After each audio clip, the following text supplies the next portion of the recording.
Out Team USA and the roster because a social media post went out there and it's actually caused some controversy. While I'm like, really? This is controversial? This is the take? And then I saw some of the choices that some fans are making out there where you can tell there's blatant agenda. The moment Team USA's social media post went live, it didn't just make waves, it detonated a bomb in the heart of the sports world. Chaos erupted instantly, sending shockwaves across every comment section and fan forum, turning conversations into a battlefield of rage and ridicule. This wasn't just a casual post, it was a hypothetical starting five, and at the center of it all, Caitlin Clark's name, blazing like a spotlight in the dark. What followed wasn't debate. It was an all-out war. Fans of Paige Bueckers were blindsided, their shock visible in every furious scroll and furious keystroke. Outrage poured in like a tsunami, a tidal wave of disbelief at the sheer audacity of the suggested lineup. This wasn't idle chatter, it was a full-scale declaration of allegiance. Loyalties hardened, alliances formed, and suddenly, the online arena had become a gladiator pit. In an instant, sides were chosen, digital swords drawn, and the stage was set for a confrontation no one could ignore, a battle fueled by obsession, pride, and raw, unfiltered passion. The other day, I did a couple of videos about it. We know Caitlin Clark finally going to emerge in a competitive setting in a training camp that they're going to have right here. Let me just give you the specifics. Indiana Fever superstar Caitlin Clark hinted that she would participate in Team USA basketball activities during the WNBA offseason, following the conclusion of her team's 2025 campaign. Initially, the thought was she was referring to USA basketball training camp in early March 2026, which is a precursor to the 2026 FIBA World Cup qualifying tournament. Let's pull back the curtain on the post that set the internet ablaze. The graphic in question laid out a starting five that seemed to challenge everything fans thought they knew. At the helm, Caitlin Clark, commanding the point guard spot, flanked by Jewel Lloyd, Jackie Young, Nneka Ogum, and Aaliyah Boston, an impressive lineup, no doubt, but one that instantly ignited a firestorm. Make no mistake, this wasn't an official roster. It was speculation, pure projection. Yet the reaction hit like a thunderclap. The very notion of Clark leading the charge, center stage, shattered expectations and rattled the WNBA hierarchy. For die-hard fans, this was more than a debate. It was a direct affront to tradition, a challenge to those who believed veterans with proven experience should reign supreme. What should have been a simple "what if" graphic became an explosive spark, igniting grudges, rivalries, and simmering debates that had been quietly brewing for years. Suddenly, a single post had turned into a battleground, each comment section a trench in a war fans didn't even know they were ready to fight. Team, I don't know how this is even a debate. This post got put up as a potential starting five. All right, Caitlin Clark at point guard, Kaylee Copper, Jackie Young, Derica Hamby, and Aaliyah Boston. And then, of course, these are the reserves on the team, right? And, my God, the Paige Bueckers supporters, of course.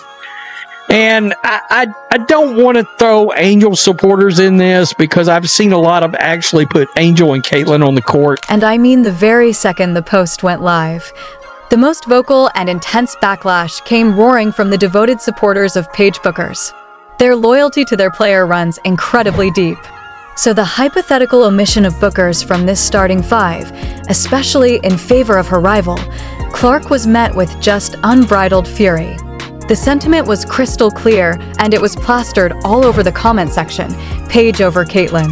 Thousands of comments flooded in, all demanding Bueckers' inclusion, aggressively questioning the legitimacy of the proposed lineup and outright dismissing the idea that Clark could even fit into that starting role. The sheer volume and the pure vehemence of the reaction from the Bueckers fan base was genuinely stunning to watch. It exposed a fierce territorialism within the WNBA community that had been simmering just beneath the surface. And this post just made it boil over for everyone to see. And I don't want to throw Angel supporters in this, because I've seen a lot of actually put Angel and Caitlyn on the court at the same time, but somehow this got labeled as rage bait, and I'm not sure how this is controversial, but here we go with some of the dumbass takes that came out of this, right? It's got over 200,000 views on it now.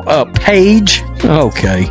Young, Copper, Cameron Brent, really? After being injured like that?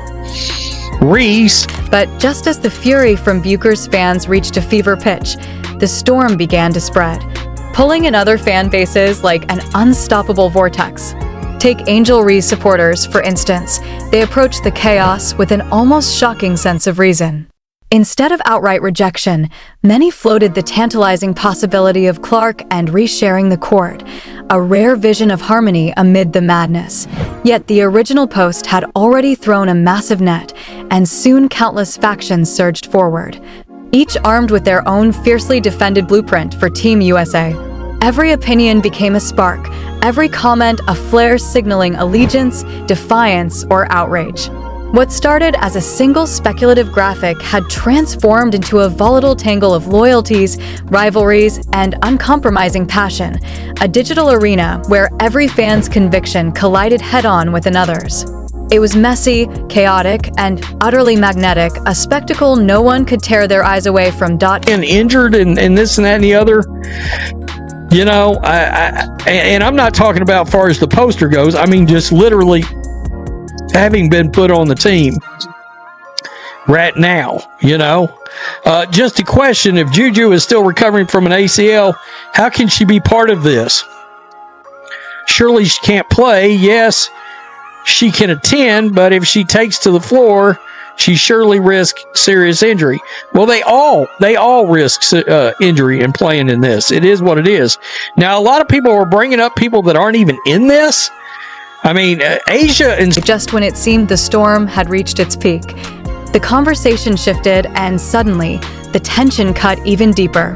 Enter Chelsea Gray, veteran guard, seasoned leader, and symbol of experience. The idea of Caitlyn Clark starting over a player of Gray's stature sent shockwaves through the fan base. For many, it was unthinkable, almost sacrilegious. One fan didn't mince words. There's not a universe where Gray isn't starting over Clark. Not this one. Not any of them. This clash revealed a stark generational divide, old-school fans clinging to proven excellence versus a new wave hungry for raw talent and electric potential. It was a battle of merit, experience, and charisma, leaving longtime supporters feeling dismissed, even disrespected. The message was clear: the old guard is giving way, making room for the era of Caitlyn Clark, a player who commands attention, sparks debate, and embodies the new face of the game. This wasn't just a discussion about a hypothetical lineup, it was a living, breathing proof that women's basketball is evolving. Fans aren't just spectators anymore. They are participants in a fiery, passionate, and unapologetically bold future. The controversy itself screamed one undeniable truth: the game has changed, the stage is brighter, and the stakes have never been higher. The future of women's basketball is now louder, fiercer, and more electrifying than ever before.